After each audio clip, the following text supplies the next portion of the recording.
আমার যেহেতু রান্নার চ্যানেল আছে, সেহেতু আমি কোথাও বেড়াতে গেলে আমি সবসময় খাবারের সন্ধান করি। সেখানকার মানুষের লোকাল ফুড কি, তারা কি খায়, সেই সুবাদে উদয়পুরে একটা দোকানে খেলাম সকালবেলায় ব্রেকফাস্টে এরকম পোহা। আর সেটাই আজকে আপনাদের শেয়ার করব।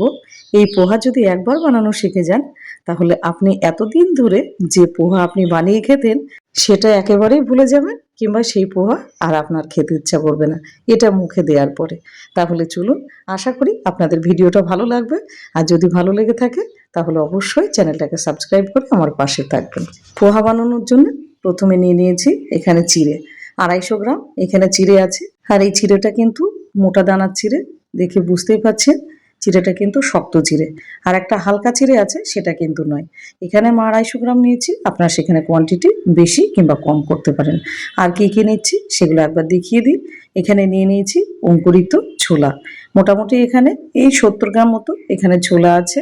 আর ছোলাটা কিন্তু দু একটা অঙ্কুরও বার হয়ে গেছে। এটা কিন্তু কাঁচা ছোলা, কাঁচা ছোলাই লাগবে। আর নিয়েছি 50 গ্রাম মতো এখানে বাদাম, অল্প একটুখানি বাদাম নিয়ে নিয়েছি। আর এখানে নিয়েছি একটা টমেটো, নিয়েছি দুটো পেঁয়াজ, দুটো লঙ্কা, আর নিয়েছি একটা শশা, আর হলো কিছু কারি পাতা। যেহেতু বাচ্চা খাবে ওই জন্য আমি লঙ্কাটা বেশি দিইনি, আপনারা চাইলে লঙ্কা একটু বেশি দিতে পারেন। এবার পেঁয়াজগুলো কুচি কুচি করে কেটে নেব। 2 রকম পেঁয়াজ কাটবো।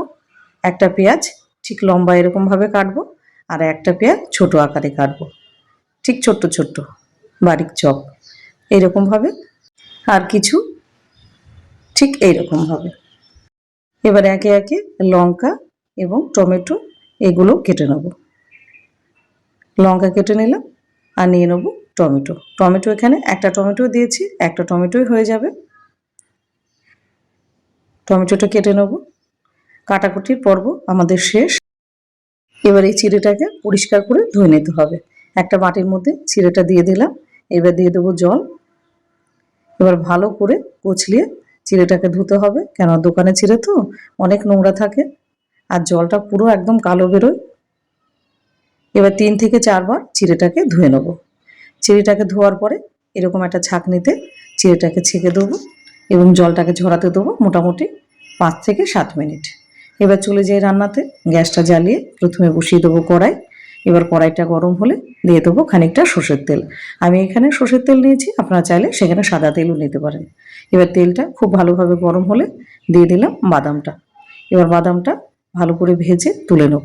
খেয়াল রাখতে হবে যেন বাদামটা পুড়ে না যায়। বাদামটা ভাজা হয়ে গেছে, এবার বাদামটা তুলে নিলাম। এবার ওই কড়াইয়ের মধ্যে দিয়ে দেবো খানিকটা কারি পাতা এবং একটা শুকনো লঙ্কা, আর দিয়ে দেবো অল্প একটুখানি সর্ষে। এবার ফোড়ন দেওয়ার পরে এবার একে একে দিয়ে দেবো কেটে রাখা পেঁয়াজগুলো। এখানে যেগুলো লম্বা করে পেঁয়াজ কেটেছি সেইগুলো আগে দিয়ে দিলাম। এবার পেঁয়াজটাকে ভেজে নেব গ্যাসের ফ্লেম লো টু মিডিয়াম করে।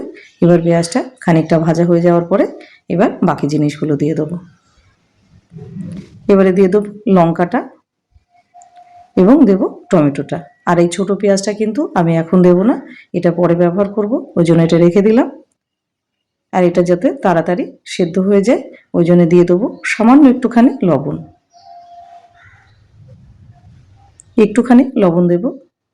লবণ দেওয়ার পরে আবার একটুখানি নাড়াচাড়া করে এবার টমেটোটা যতক্ষণ না নরম হচ্ছে ততক্ষণে এটা কুক করব। পেঁয়াজটাও ভাজা হয়ে গেছে এবং টমেটোটাও গলে গেছে। এবার দিয়ে দেবো ছোলাগুলো। ছোলাগুলো দেওয়ার পরে গ্যাসের ফ্লেম লো টু মিডিয়াম রেখে এবার ছোলাগুলো ভেজে নিতে হবে। এবার খানিকক্ষণ নাড়াচাড়া করার পরে দিয়ে দেবো রঙের জন্য একটুখানি হলুদ, আর দিয়ে দেবো সামান্য একটুখানি কাশ্মীরি লঙ্কার গুঁড়ো, আর দিয়ে দেবো সামান্য একটুখানি জিরে গুঁড়ো। ব্যাস এইটুকুই মশলা। এবার সবগুলো দেওয়ার পরে এবার এটাকে ভালো করে একটু নাড়াচাড়া করে নেবো।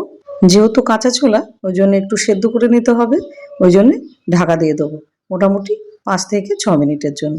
আর ততক্ষণে বাকি কাজগুলো সেরে নিই। শশাটা আমি একটা গ্রেটারে ভালো করে গ্রেট করে নেবো, লম্বা করে গ্রেট করব, আর বড় গ্রেটারেই গ্রেটটা করব। আর এদিকে ছোলাটাও কিন্তু সেদ্ধ হয়ে গেছে আর ভাজা ভাজা হয়ে গেছে। এবার বাকি জিনিসগুলো দিয়ে দেবো। আপনি কখনো এইভাবে পোহা খাননি, আর যদি খেয়ে থাকেন তাহলে অবশ্যই জানাবেন। এবার ভিজিয়ে রাখা চিড়েগুলো দিয়ে দেবো। এবার চিড়েটা দেওয়ার পরে ভালো করে মিশিয়ে নিতে হবে। আর এই পোহাটা কিন্তু আমরা উদয়পুরে খেয়েছি। আমরা যে কদিন উদয়পুরে আমরা স্টে করেছি হোটেলে, সেই কদিনই কিন্তু ব্রেকফাস্টে এই পোহাটা অর্ডার দিয়ে খেয়েছি। এতটাই আমাদের ভালো লেগেছে। আপনারা কখনো যদি উদয়পুরে যান, ভুলেও কিন্তু এই খাবারটি মিস করবেন না। এটা এতটাই খেতে ভালো হয়। চিড়েটাকে খুব ভালোভাবে মিশিয়ে নিলাম। এবার দিয়ে দেবো 1 চামচ মতো চিনি। কারণ হালকা একটু মিষ্টির ফ্লেভার ভীষণ ভালো লাগে এটা খেতে, একটু মিষ্টি মিষ্টি থাকে। আর দিয়ে দিলাম যে ছোট টুকরো করা পেঁয়াজগুলো ছিল সেটা দিয়ে দিলাম। এবার দিয়ে দেবো শসাটা, গ্রেট করা শসাটা দিয়ে দিলাম। এবার সবগুলো আবার ভালো করে মিশিয়ে নিতে হবে। গ্যাসের ফ্লেম কিন্তু এখন লো করে দিয়েছি। এবার এগুলো ভালো করে মিশিয়ে নেব। আর এটা শুধু ব্রেকফাস্টে না, আপনি বিকালবেলায় টিফিনে কিংবা বাচ্চাদের স্কুলেও এটা টিফিন হিসাবে দিতে পারেন। কারণ এটা ভীষণ পুষ্টিকর। এর মধ্যে ছোলা থাকছে অঙ্কুরিত, বাদাম থাকছে, শসা থাকছে। এবারে দিয়ে দেবো সামান্য একটুখানি বিট লবণ। এবার লবণটা ভালো মতো মিশিয়ে নেব। আর কারা কারা আপনারা এরকম পোহা খেতে ভালোবাসেন সেটা অবশ্যই কমেন্ট সেকশনে জানাবেন। আর আপনারা কাছে পিঠে যদি কোথাও বেড়াতে যান, এটা কিন্তু সঙ্গে নিতেই পারেন এইভাবে বানিয়ে। এবার দিয়ে দেবো খানিকটা ফ্রেশ ধনেপাতা। ধনেপাতা দেওয়ার পরে এবার এটাকে ভালো করে মিশিয়ে নিয়ে এবার গ্যাসটা অফ করে দেবো। কারণ গ্যাসটা অফ করে তারপরে আমি হাফটা লেবুর রস এর সাথে মেশাবো। লেবুর রসটা না দিলে কিন্তু এই পোহা অসম্পূর্ণ থেকে যাবে।